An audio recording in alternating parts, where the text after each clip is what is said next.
About a week and a half ago I published a YouTube short showing this.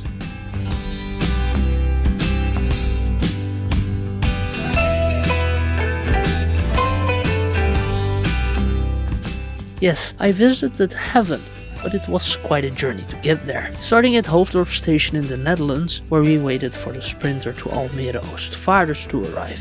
Before the train arrives, we have a second to take a look at the globe we inhabit. As you can see, with this small line we have to travel from Hoofddorp to here on the map, Helmond. In Helmond we have to walk a small distance from the station to heaven. As expected, the train arrived on time and we boarded. I keep saying we because on this journey I took along my good friend Bianca. She will be filming today. In Amsterdam we had to transfer onto an intercity train to Venlo that after 1.5 hours arrived in Helmond. Now let's head straight into heaven, mainly because I don't have an exterior shot. Well, heaven? I'm talking about the Home Computer Museum. An awesome place filled to the brim with a whole bunch of retro machines from the 70s to the early 2000s.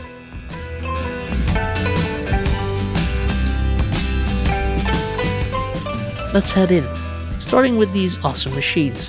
This is a spare UNIVAC machine that is still a bit vague for the people of the museum too, but was used for administrational tasks and replaced punch cards.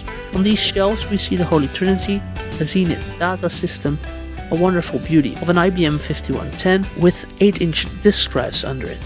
In this glass cabinet we find an Apple I, an Acorn System 1 and in the back a Kim 1. That is also hanging on the wall here near this Commodore PET with the cash register style keyboard. Here in this glass case a lovely collection of Commodore calculators. And of course I couldn't pass a computer with BASIC running without typing in the standard program everybody types in. Cool to see a PET disk drive in real life.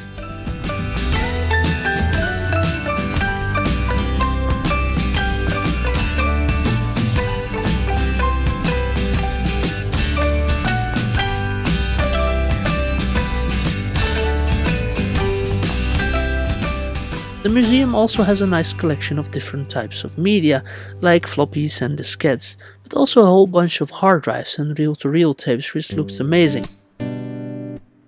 This Altair 8800 also looked very nice. I was on the lookout to see if I could find a modern day kit to build, but I haven't found one yet, and I think it would take me quite some time to find out how it works.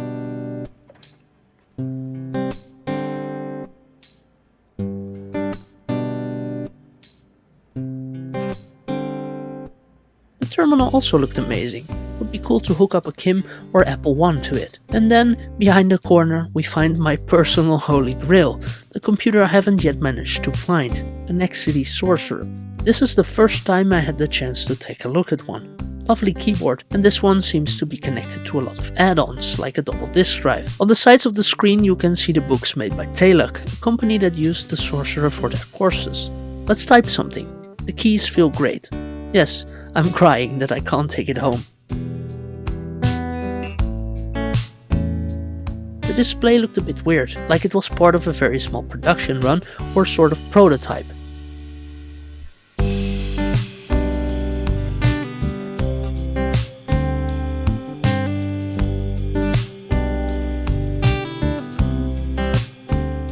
On the side here you can see the hole where you can plug in the 8-track cartridges. And here is a nice stack of Exidy tapes.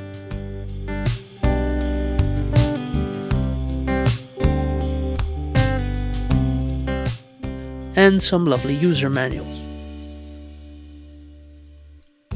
Moving on to an Atari 800 that was running a nice game that I had no clue how to play.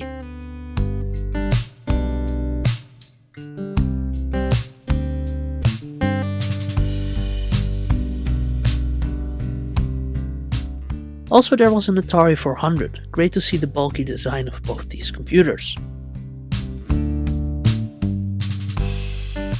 Finally I meet an Apple II. Shame these are getting harder to come by and tinker with. This one was running a version of Ghostbusters, probably cracked by a company called, literally translated from Dutch, Sprouts Software.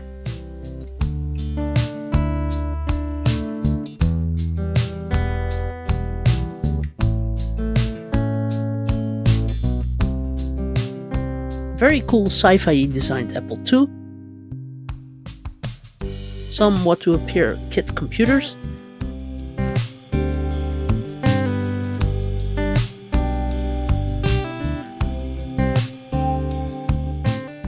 It's fun to see that most people liking old computers also like other tech, like this CB radio. Some cool Radio Shack printers, really like the buttons on this one. A printer that would fit in great at a nuclear power plant. Here's a lovely TRS-80 Model III setup. I dream of owning these computers, so some of them I was a bit hesitant to touch. We'll see it running though.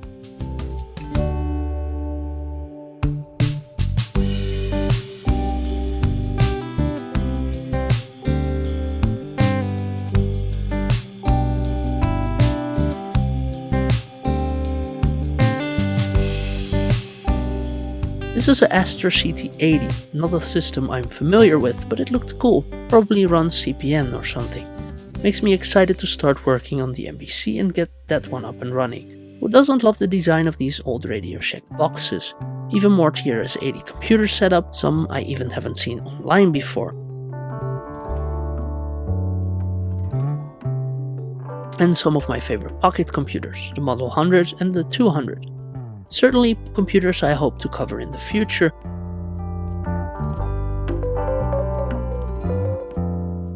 Even more original packaging.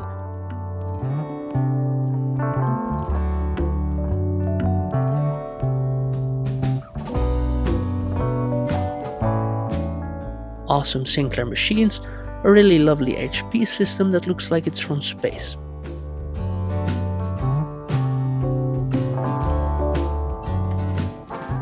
This Radio Shack Alice I never heard about or seen before. Looks like a really interesting little computer, even with accompanying red television and tape recorder. Bianca enjoyed playing a game on this Sharp MZ800. Pay attention to the arrow below it. A shelf higher are some K-Pros relaxing. A nice Epson, another Exidy monitor, this one with built-in disk drives. This Sharp with built-in cassette deck is really cool. I tried importing one from Japan a couple of months ago, but got outbid. Another arrow pointing at a computer. This Color Genie looked interesting and appears to have a keyboard very similar to the Commodore 64. A couple MSX computers, with the image displayed on two amazing space-age Philips CRT televisions. Speaking of Philips, this corner was dedicated to their computers. Here, a P2500 and some terminals. A Philips P2000T with an awesome Philips television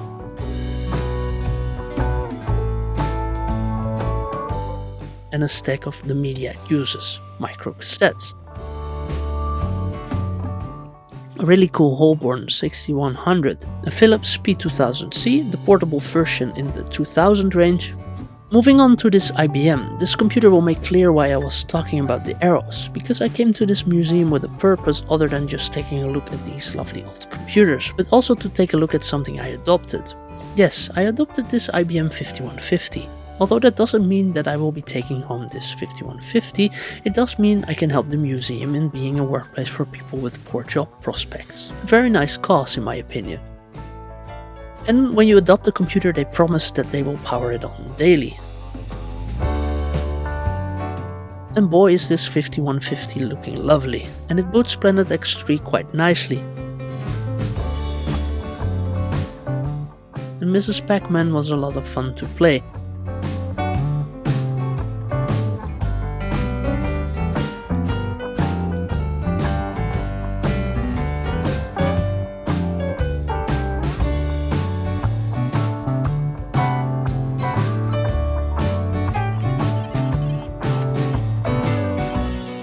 After a while, sadly, I died. Even more luggable computers on this table, and by the way, the sound of CRT wine is incredible in this place.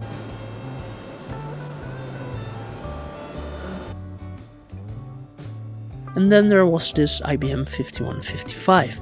Very nice, but it glitched a bit when I tried loading Planet X3.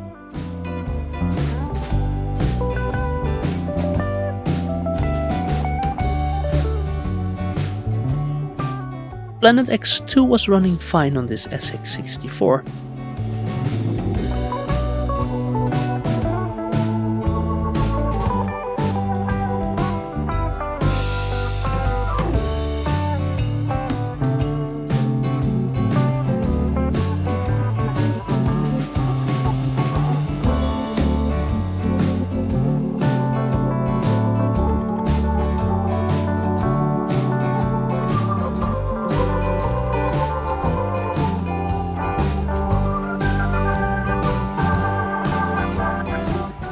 Cool Dragon computer.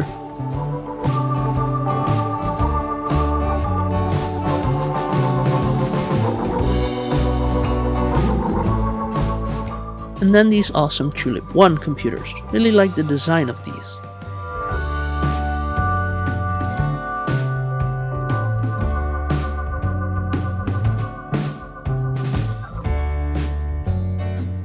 A whole bunch of Tandy 1000 computers.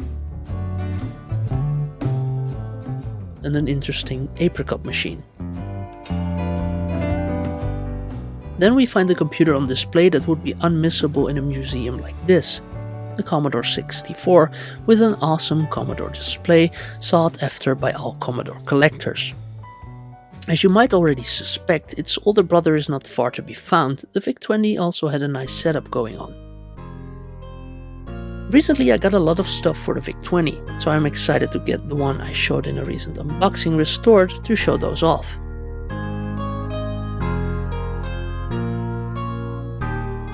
More Apple II setup, this one on a desk that looks specifically designed for it. Cool to see it running Oregon Trail, a game that as a retro amateur I'm not quite familiar with yet. So who are we gonna take along on this journey? Bianca, me I guess? Victor, the full name of VIC-20, person that wants to stay unknown, and YouTube. So like I said, I'm not familiar with this game. To be honest, I was just pushing some buttons. It was really cool to see the disk drives mounted in this special cubby, and the Apple monitor looked really cool too. Heck, all the stuff in this place is so cool. Here we find two CPCs by Scheidner Amstrad with internal cassette decks and those funky 3-inch discs. It's interesting how slender the drive is.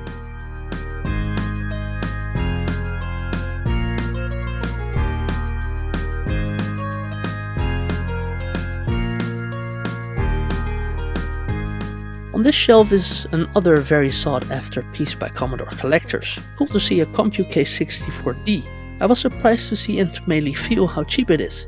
Beneath it was something that I found particularly interesting. A VIC-20 modded in such a way it almost looks like it can control a spaceship. This one wasn't used for controlling a spaceship though. No, it was used to copy and I think also for a cracking game. It's so heavily modded to copy the ROM cartridges. Very cool. And I believe I remember seeing it on the Dutch version of eBay a while back.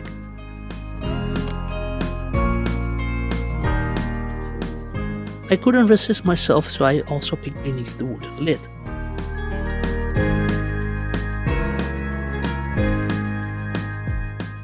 The museum also has an impressive collection of Amiga computers, but these don't quite have my interest yet. I need to find a couple beat up ones to clean up and restore to get to know them better.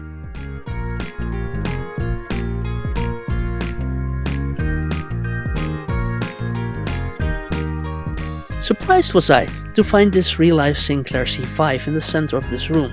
Cool to see one in real life, but I couldn't quite understand how you could comfortably use one, certainly not if you're from a country like mine that is so proud of their bikes.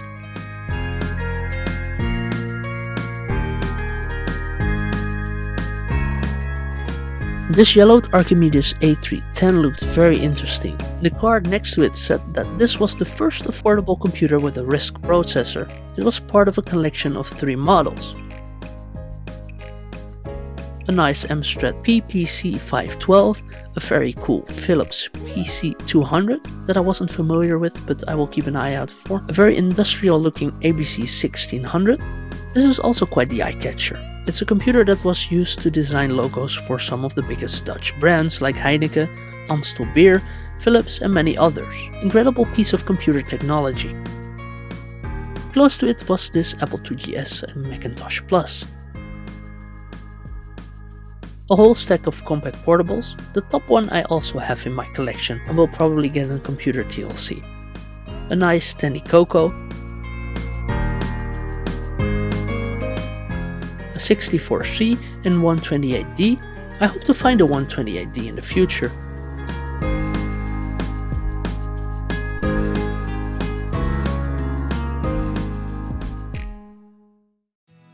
A table filled with MSX computers of all shapes and sizes.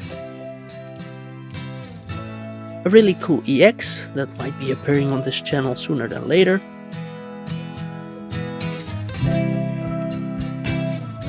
On this IBM XT286 they were running Print Shop Deluxe, which is a lot of fun to mess around with.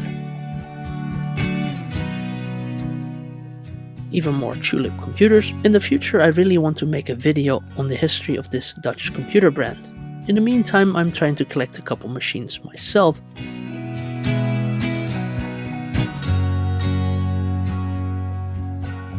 For instance, these compact machines look like they are worth looking for online. Even more peripherals and software. And then I discovered another thing I didn't even know the existence of.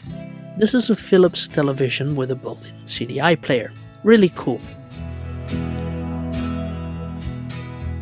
Just as cool as this top-loaded Philips Laserdisc player. I almost got one of these on the Dutch version of eBay. I'm a bit relieved I didn't, because this thing is huge. Another really nice piece was this theft protection pin you normally find on clothing in shops. Maybe it's a very small foreign computer, because on the table next to it we find a whole bunch of computers from countries that are lesser known for computer production, like this CEC. China education computer that claims to be more powerful than an Apple IIe, and a Russian computer that is aiming to be like a Sinclair, I think. Very cool.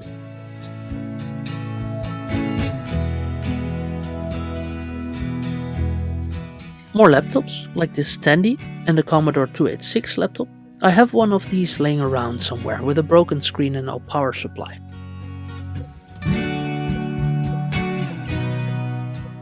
This case was filled to the brim with joysticks. Hi Bianca. One of those special video editing keyboards.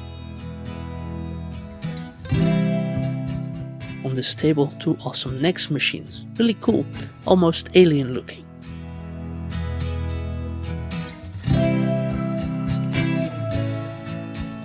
Fittingly, in my opinion, they placed the Silicon Graphics machines next to the next machines, pun not intended.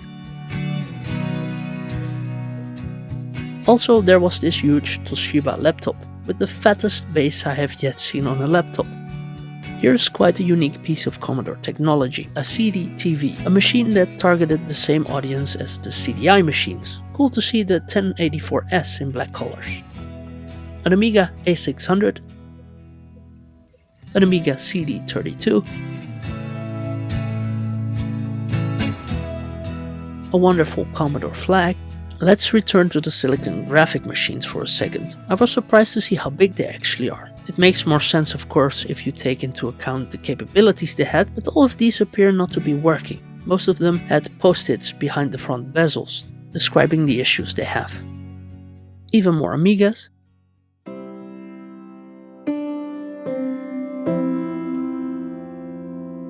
In this glass case was an Amiga 2500 that was owned and operated by NASA. It even has a special card on top that they custom made to control different devices, that appears to have a sort of CPU on it too.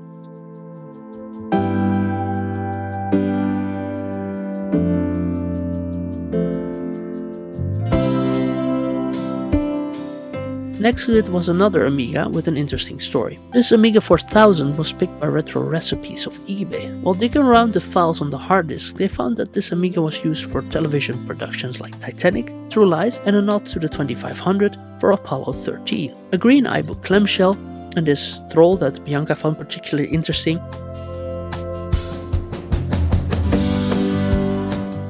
This IBM was painted by Dutch rocker and artist Herman Brood.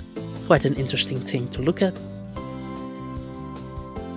In this room they had a bunch of retro machines set up, with a version of the internet running that is emulating the internet of the 90s.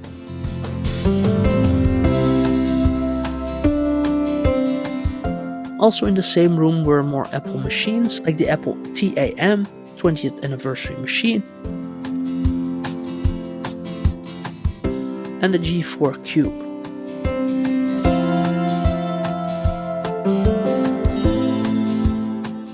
The museum ends its exhibit with a huge collection of big box PC games, which was great to take a look at, and a vintage arcade.